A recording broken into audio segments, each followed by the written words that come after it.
Ahí va el pibe Solari y ahí va Riquelme.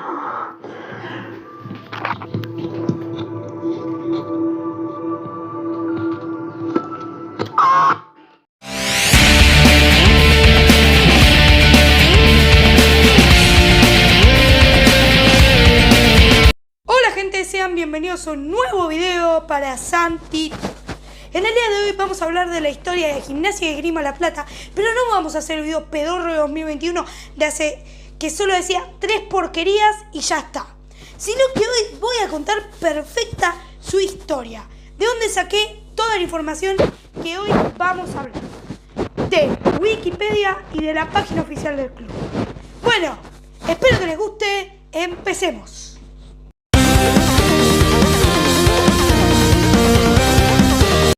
De 1887, luego de una reunión llevada a cabo en la sala comercial de la ciudad de La Plata, se fundó el Club de Gimnasia y Esgrima como una organización social y deportiva. Dicha reunión, o mejor dicho asamblea, fue presidida por Saturnino Pedriel, que fuera luego el primer presidente del club, y contó con la presencia de más de 50 socios fundadores. Además se designó en una comisión formada por Domingo Echeverri, Ramón Falcón, Julio Llanos, Dante Pelanda, etc. Comenzó sus actividades deportivas con los deportes que forman su nombre, la esgrima y la gimnasia.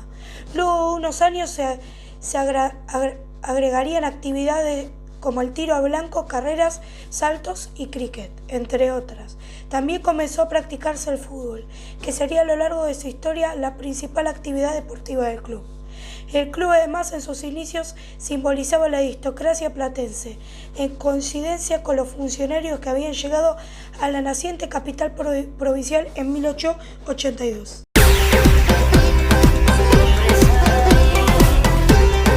A principios del siglo XX, Gimnasia ya participaba junto a otras instituciones como la Asociación Atlética Medicina Porteño A, General Belgrano A y River Plate en la tercera división de Argentine Football Association. También presentó un equipo en la categoría Juniors, menores de 17 años, entre 1901 y 1905. Utilizaba para la práctica de fútbol Plaza de Juegos Atléticos, ubicada en Avenida 1, calle 47 de La Plata. En 1905, en lo que fue su primera participación en un torneo AFA, mantuvo una aceptable actuación y terminó en la cuarta posición de la tabla. En ese torneo se dio el enfrentamiento más antiguo entre River Plate y Gimnasia, para ambos clubes dentro de los clubes que en la actualidad siguen participando en el fútbol profesional. Además, Gimnasia durante ese torneo concretó 2 goleadas frente a River Plate por 10-1, siendo esta la mayor goleada lograda por el club y la peor recibida por River, y la segunda 8-0 a General Belgrano A. Gimnasia jugó mayormente en la cancha ubicada en calle 1 y 47, pero cerca del final del torneo debió abandonarla y terminó haciendo de local en la cancha de Club Friends, ubicada en calle 51 y 20, para poder completar el torneo, pero luego optó por no seguir participando fútbol y dedicarse a actividades meramente sociales. Esto ocasionó que parte de los asociados se marcharan del club, fundando otro club donde la actividad principal fuera el fútbol, el cual se llamó Estudiantes de La Plata. Más tarde, en 1912, un grupo de futbolistas que se encontraban en conflicto con Estudiantes se unieron al Club Independencia. Dicho club se fusionó con Gimnasia en 1914, volviendo a practicarse el fútbol. Es así que la cancha se encontraba en esos momentos en la Plaza de Juegos Atléticos de los Bomberos, Avenida 60, cerca del actual Estadio del Bosque, y luego de la fusión se utilizó lo que era la cancha del Club Independencia.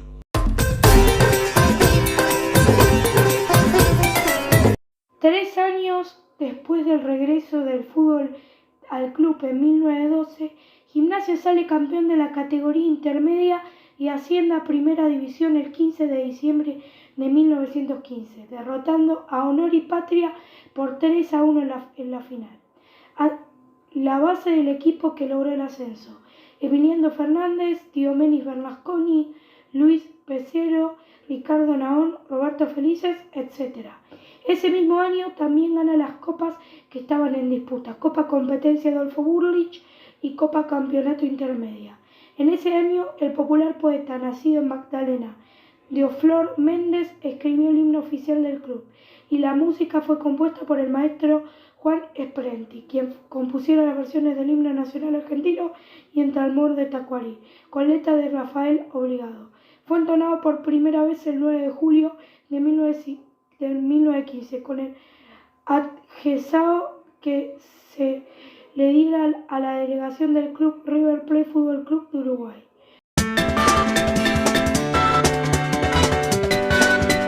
El 27 de agosto de 1916, el club disputa el primer partido ante su clásico rival, ganando a Estudiantes por 1-0 en el campo de calle 57 y 1, con gol en contra de Ludovico Pastor.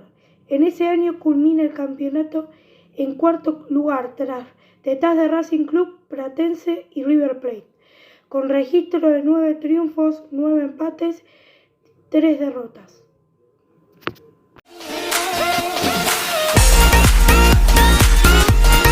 En 1924 se inaugura el estadio de calles 60 y 118, llamado luego Juan Carmelo Cerillo, y se empieza a practicar en el club lucha greco-romana, contando con un equipo propio en la disciplina. Ese año Gimnasia hace un buen campeonato en fútbol, con 15 triunfos, 7 empates y solo una derrota, obteniendo el segundo puesto detrás de San Lorenzo. Gimnasia se mantiene invicto ese estadio por más de un año, desde su primer partido oficial, 27 de abril de 1924, hasta el mes de julio de 1925. La llegada de los inmigrantes a las ciudades de Berisso y Ensenada rehabilitó la capital bonaerense y los obreros tomaron partido por Gimnasia, antes que por Estudiantes.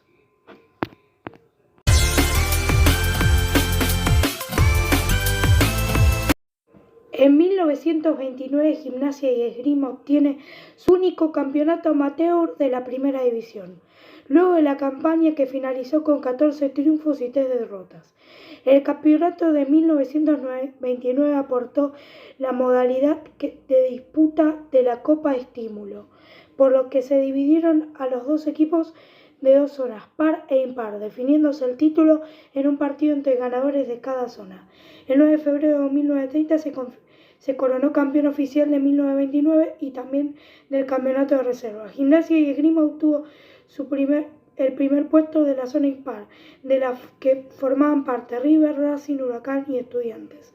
De la zona par fue ganada por Boca. Dicho encuentro se disputó el 9 de febrero de 1930 en el antiguo estadio de River Plate, en la instalación de las calles Alvear y Tagle de Buenos Aires. Luego de ir perdiendo 1-0 al final del primer tiempo, el equipo formado por Scampore, Digano, De Volvo, De Brochi, Mariano Díaz, este año obtiene el campeonato de reserva. De esta forma, Gimnasia se convierte en el primer club de la ciudad de La Plata en obtener un torneo organizado por la asociación reconocida oficialmente por la FIFA, hasta que la AFA homologó los títulos oficiales de las asociaciones disidentes de la era amateur, reconociendo así el campeonato obtenido por su clásico rival Estudiantes de La Plata en 1913.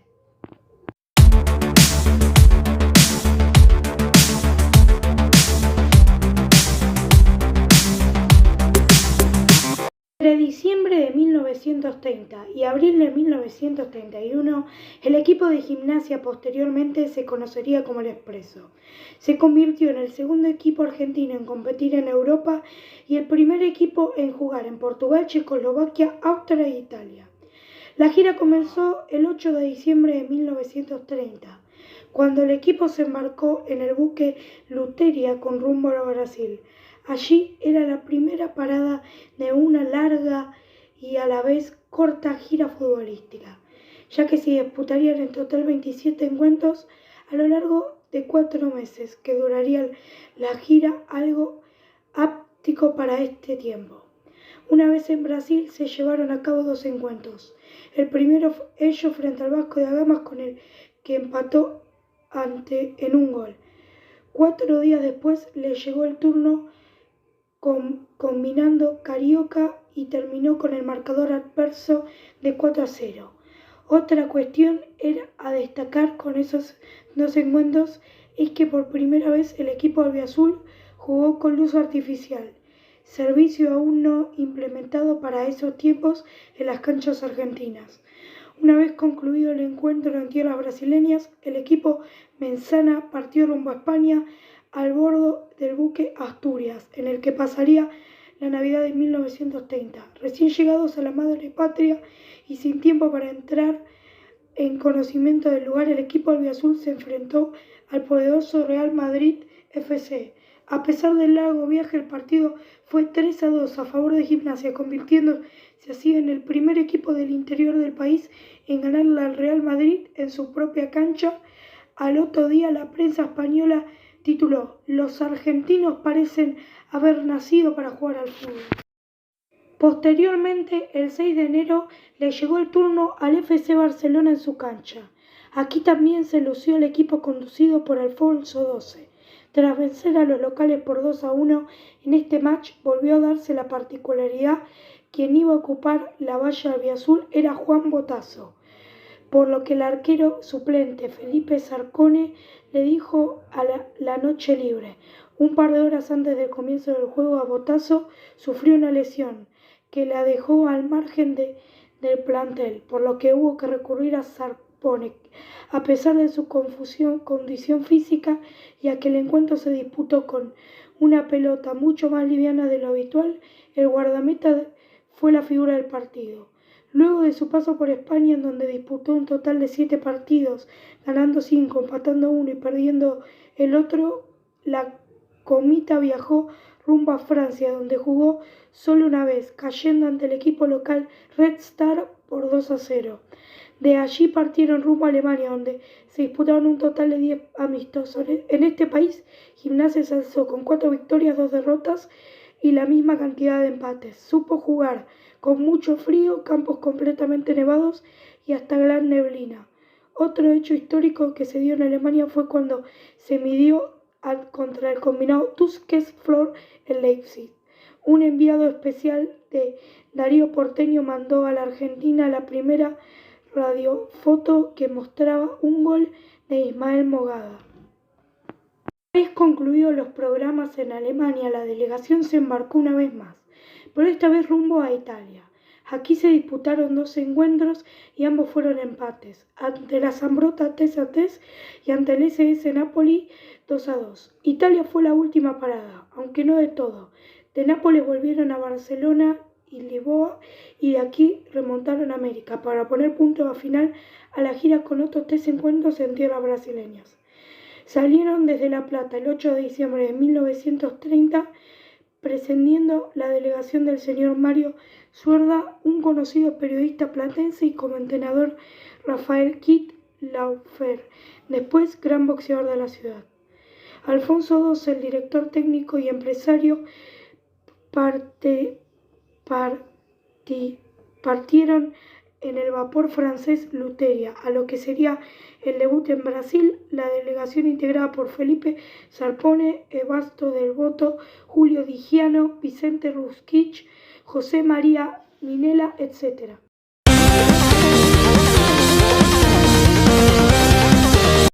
Entre el 12 de agosto de 1932 y el 9 de septiembre de 1934, Gimnasia y Esgrima obtuvo 5 clásicos de forma consecutiva, 4 por torneos oficiales y 1 correspondiente por la Copa Bercar Varela. Durante este periodo dirige técnicamente el primer técnico del fútbol, Ermenio Gilchi, el primer director técnico extranjero del profesionalismo. El Anónimo Expreso gana la primera rueda del campeonato de primera división y termina el campeonato en cuarta ubicación con un récord de 21 triunfos, 4 empates y 9 derrotas. En la segunda vuelta, Gimnasia de Esgrima La Plata lideró el campeonato hasta que debió enfrentarse a Boca Juniors y a San Lorenzo de Almagro. En estos cotejos, el equipo albiazul resultó perjudicado por los arbitrajes, según indicaban fuentes periódicas de la época. Contra Boca Juniors, en la fecha 26, el Lobo iba ganando 2-0 y perdió tras un gol de penal mal cobrado por el juez del partido, de Dominics. Luego del partido de la asociación y otro en clara posición adelantada, el marcador final fue 3-2. Ante San Lorenzo de Almagro, en la fecha 28, Gimnasia de Grima La Plata no le cobraron un penal y si un gol en contra que para el árbitro rojo miró traspasó la línea. Luego de esos sucesos durante el partido, los jugadores platenses hicieron una sentada en el campo, forzando al árbitro a suspenderlo. Gimnasia de Grima La Plata, luego de la sentada, permitió 5 goles y el encuentro finalizó 5-1. Sin embargo, aquel equipo cuyo máximo goleador fue Arturo El Torito Nahón con 33 goles, ya había entrado en la memoria de los hinchas. Nacía el Expreso.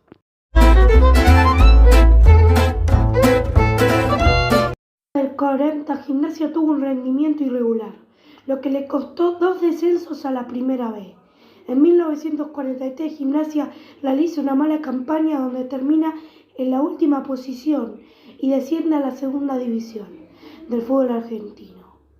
En julio es habilitada la cancha de pelota paleta y gran cantidad de socios se inscriben en sus categorías.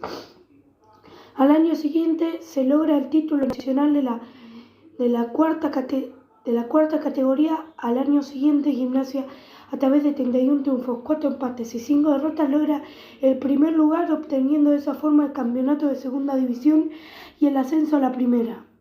En 1945 el equipo recién ascendido termina en el campeonato en el último lugar, sufriendo de manera otra vez el descenso.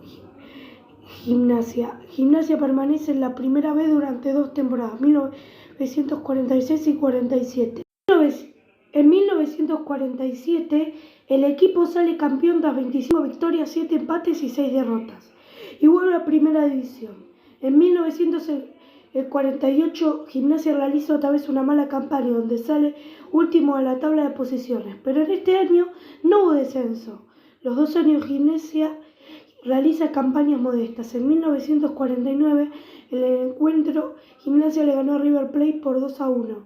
Se retiró lesionado al minuto de juego el arquero Menzana Campanara, saliendo suplantado por el zaguero Chiarini, quien jugó los 89 minutos restantes. Comienza a practicarse a principios de este año informalmente hockey sobre césped y mediados de abril el club se afila a una asociación metropolitana para los equipos del Gran Buenos Aires, llevándose a cabo los partidos en el Estadio del Bosque. Se confronta la Asociación Platense de Tenis de Mesa y de la Federación Argentina, de las cuales Gimnasia es miembro fundador de la primera y consigue la mayoría de los torneos organizados durante 6 años.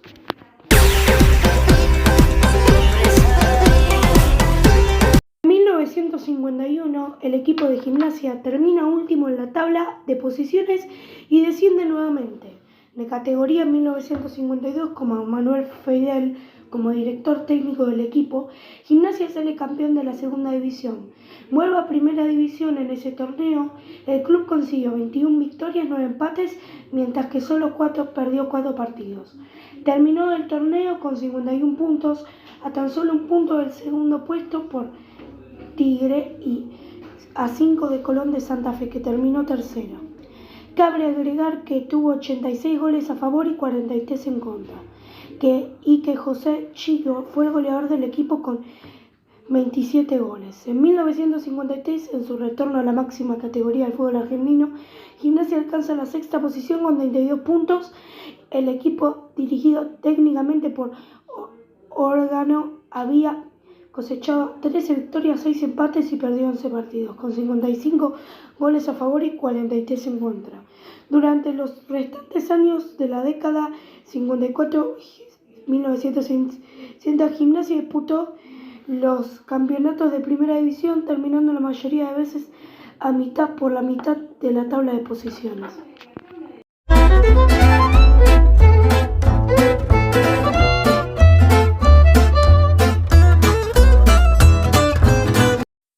1962 Gimnasia sale tercero del campeonato de Primera División, con 16 triunfos, 6 empates y 6 derrotas. Esta fue una buena campaña del equipo platense que tras un arranque irregular consiguió mantenerse invicto durante 15 fechas, entre la fecha 9 de la Primera División y entre la rueda 10 de la segunda rueda, con 9 victorias consecutivas entre la 15ª fecha de la Primera División y la 9ª de la segunda, llegando a liderar el campeonato hasta unas fechas antes de su término. El equipo fue dirigido por el uruguayo Enrique Fernández Viola, hasta que en el partido de Estudiantes, el cual perdió 1-0 en condición de local, por lo cual dejó su cargo. El Liceo Prado asumió la conducción interinamente hasta que Adolfo Permera se hizo cargo del equipo. Permera duró en el cargo hasta 3 fechas antes de finalizar el torneo y el puesto fue ocupado por Infante. El goleador del equipo fue Alfredo el Tanque Rojas con 17 goles, seguido de Diego Bayo con 10 goles. Gimnasia logró marcar 47 goles y recibió 28, dejando un saldo de 19 goles a favor. La formación base era Carlos Mioman, Perico Galeno, José Biomich, Walter Debone, etc.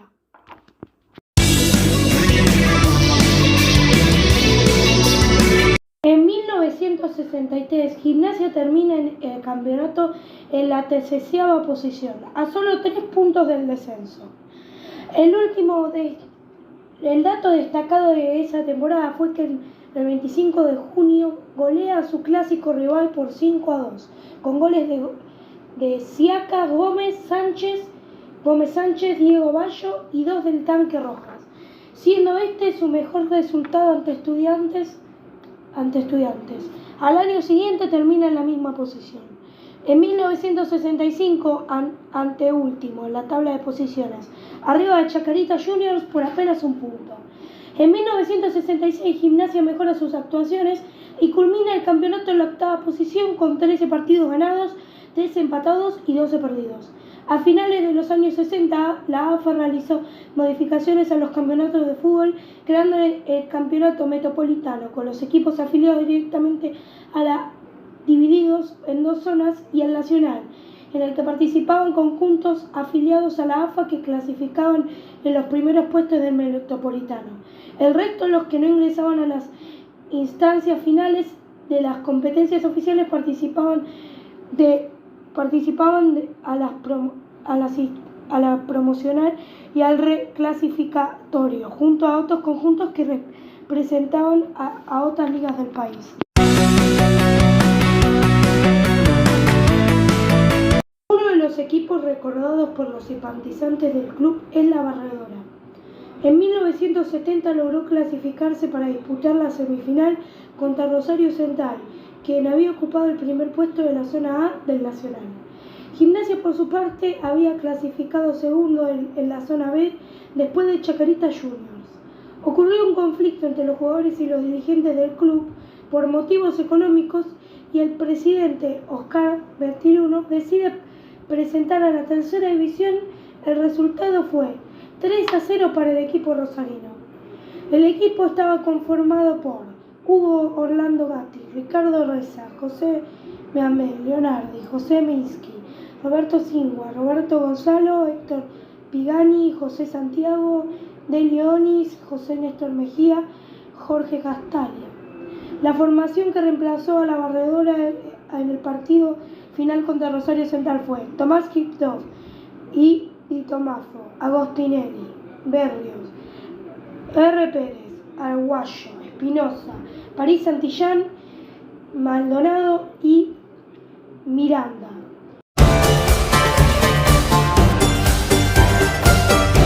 El campeonato metropolitano de 1971, el Gimnasia era dirigido por José Bacara.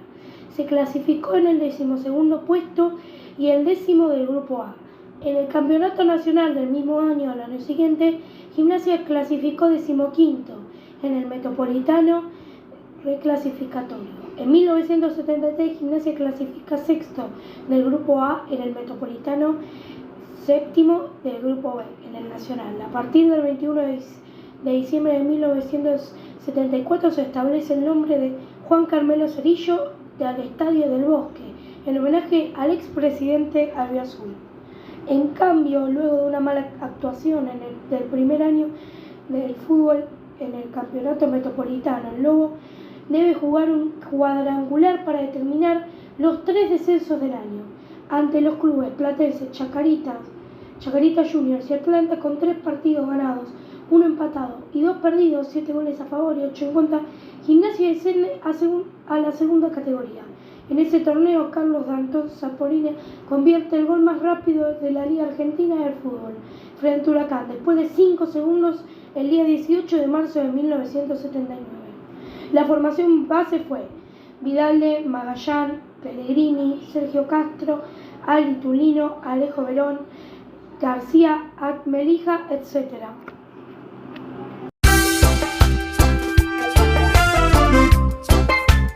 Gimnasia permaneció en la primera B durante 1980 a 1984.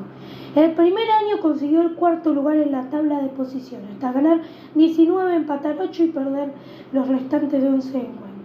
El equipo fue dirigido por Roberto Urruita durante las primeras fechas, luego su puesto fue ocupado por José Santiago. En 1981 obtuvo el 7º lugar con 14 triunfos, 17 empates y 11 derrotas, lo que dejó el equipo sin posibilidades de lograr el ascenso. En ese torneo el goleador del equipo menzana fue Jorge Porto Domínguez con 17 goles. En 1982 salió primero del grupo A con 17 triunfos, 15 empates y 10 derrotas. Así clasificó para jugar el octogonal por el ascenso, pero resultó eliminado tras perder en penales en las semifinales ante Temperley. Gimnasia fue el equipo goleador del torneo con 73 goles y su goleador fue nuevamente Jorge Porto Domínguez con 21 goles. Y en 1983 tuvo una muy floja campaña que lo dejó posicionado en el último puesto con 8 triunfos, 15 empates y 19 derrotas.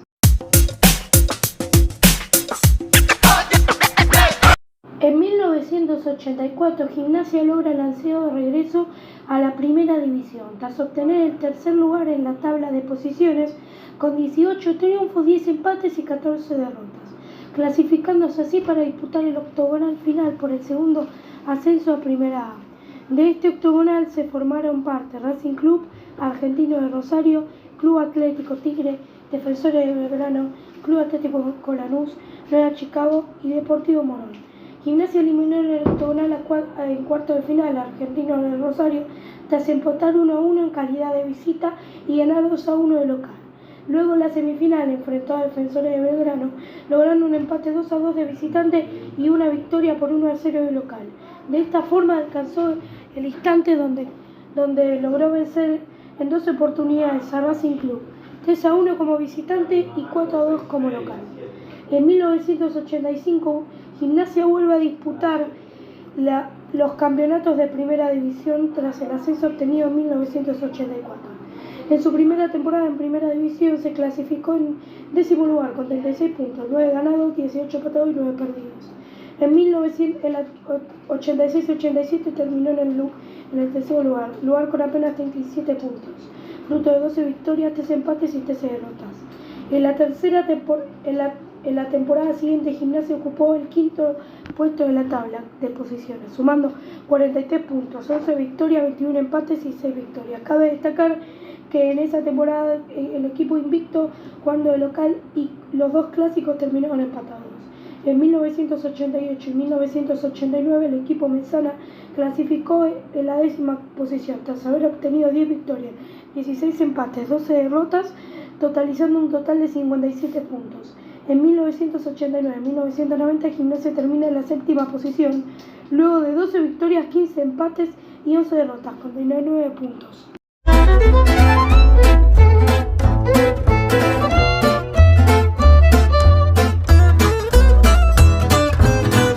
Una curiosidad se dio durante el clásico jugado el 5 de abril de 1992.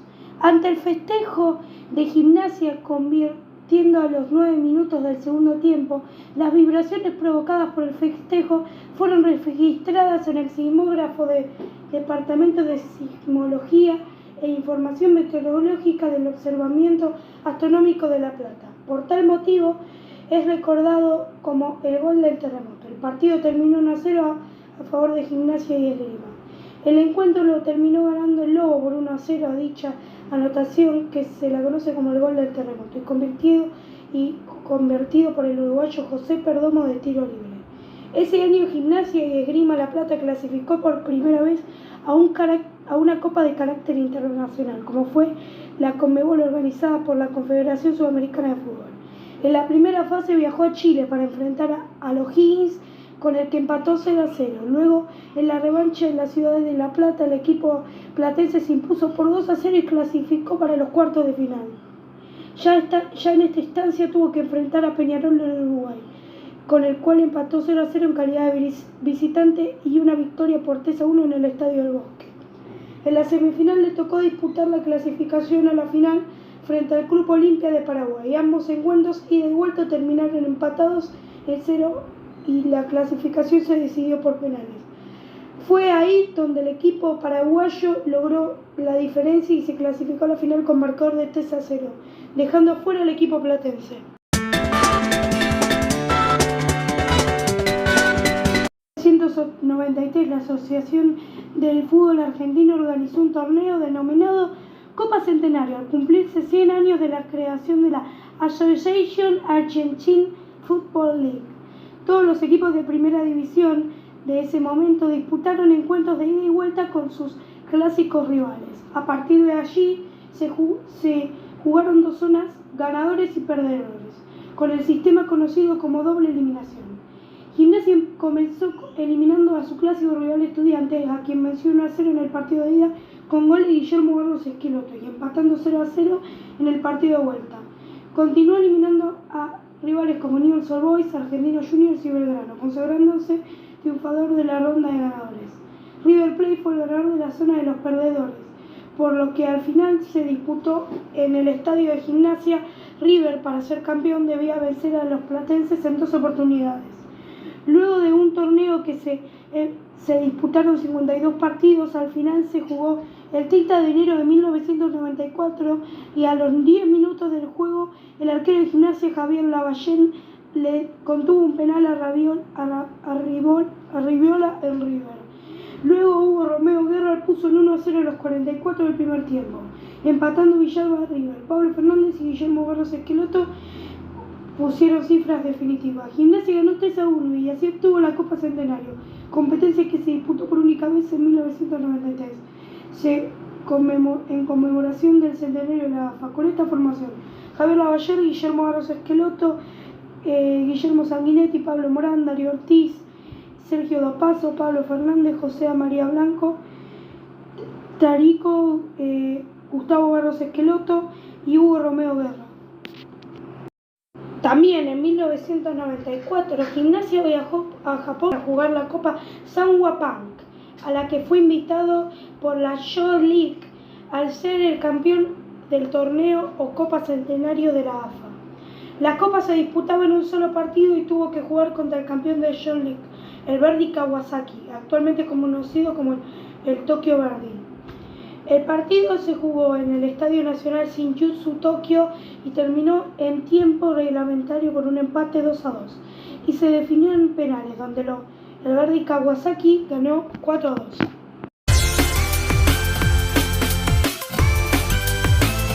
Grigol fue contratado en Gimnasia para la apertura de 1994. Con él lograría el Lobo la mejor etapa de su vida. En el Clausura 95 quedó subcampeón, a un punto de San Lorenzo. Fue invicto por 13 fechas y solo perdió 2 partidos. En la última fecha, si ganaba, salía campeón, pero lastimosamente perdió 1-0 con un gol de Mazzoni, dejándole el campeonato a manos de San Lorenzo. Al siguiente año, Gimnasia volvería a quedar subcampeón del Clausura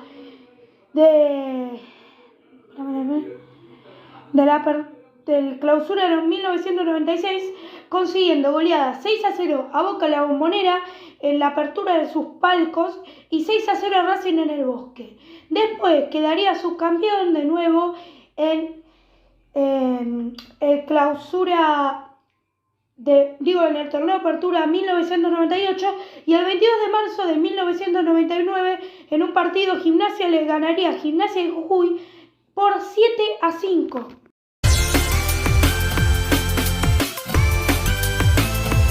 Esta década para Gimnasia de Esgrima La Plata sería una década de altibajos, porque en 2005 logró un subcampeonato increíble que llegó a estar puntero en las últimas fechas, de la mano del goleador Lucas Lobos, que después se terminó nacionalizando mexicano y fue por mucho tiempo el capitán e ídolo de Tigres de México. Después, en 2006, recibió una paliza por parte de su rival, Estudiantes de La Plata, que le ganó 7-0, en el Estadio Único, siendo la mayor goleada de la historia del Clásico de La Plata. Después, Gimnasia también logró, uno de los otros altibajos, logró jugar la Libertadores 2 veces, aunque no pudo pasar la fase de grupos. Después llegó a los cuartos de Copa Sudamericana, donde fue eliminado por Colo-Colo de Chile, que a la postre sería el subcampeón del torneo. En 2009, Gimnasia llega a la promoción con Atlético Rafaela, que en el partido de ida pierde 3-0 en Rafaela, y en el partido de vuelta, cuando se daba por perdido, gana 3-0 con doblete del enano Niel, y Gimnasia se salva del descenso. Y después se estrena la película de Gimnasia, La Pasión, uno de los pocos clubes que tiene una película.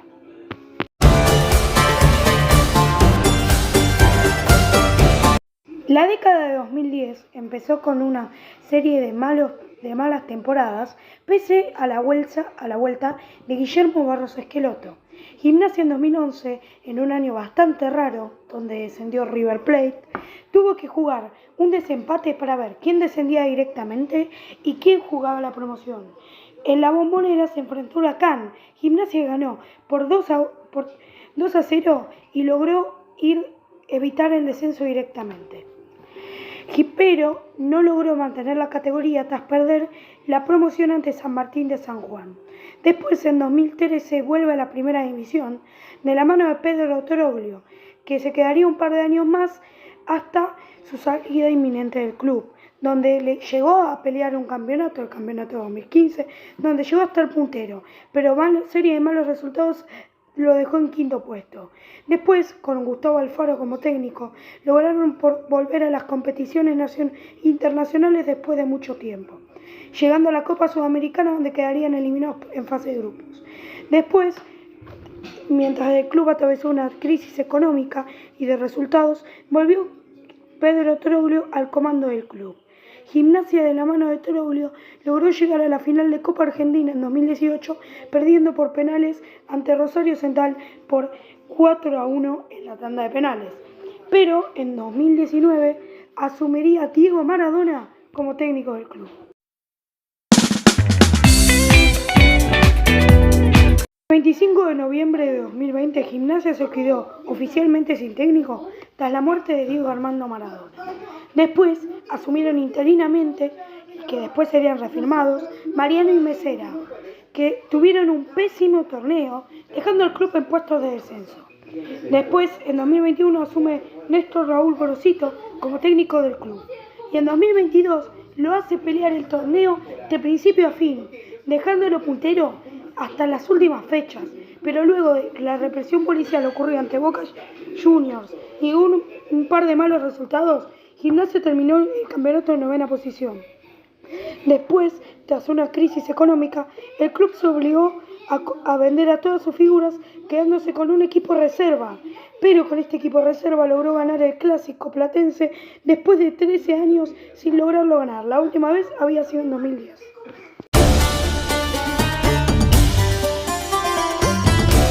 En la historia del club, en total, acumulan 74 presidentes. El primer presidente fue Saturnino Pedriel, que asumió el 3 de junio de 1887. Y el último presidente, el más actual, fue Mariano Cohen, que asumió el 28 de noviembre de 2022. Esta es la evolución del escudo de Gimnasia de Esgrima La Plata. El primero es como el sello de la Municipalidad de La Plata. El segundo, en mi opinión, es el mejor escudo de la historia del fútbol argentino. El tercero es muy malo, la verdad. Medio, un desastre. El tercero está bastante bueno. El cuarto está muy bueno y el último, buenísimo. La verdad, una evolución bastante rara del escudo del club. La Copa Centenario fue el único título de la historia que ganó el club. El formato era así, se enfrentaban los dos partidos ida y vuelta de los clásicos. Gimnasia le tocó enfrentarse a Estudiantes. Gimnasia ganó y fue a la zona de los ganadores, mientras que Estudiantes fue a la zona de los perdedores. El puntero de la zona de los ganadores fue Gimnasia, que accedió a la final, y el puntero de la zona de los perdedores fue River Plate, que accedió a la final. Era partido único y en la cancha del puntero de la zona de ganadores. O sea, a Gimnasia le tocó ser local, en la cancha de Gimnasia. Gimnasia ganó 3-1 con goles de Guerra y Guillermo Barros Esqueloto y logró el primer título de su historia. La primera camiseta del club fue rayas celestes y blancas en vertical. Los dueños querían señalar que era un club argentino. En 1910 el color se cambia a azul marino para diferenciarse de la camiseta de Racing, y en 1910 se cambia a la franja azul marino que se encuentra en el pecho hasta el día de hoy. Bueno, gente, espero que les haya gustado mucho este video. La verdad me costó bastante. Un video bastante largo, el video con mayor producción de la historia del canal. Espero que les haya gustado y les mando un gran saludo. Un saludito, gente.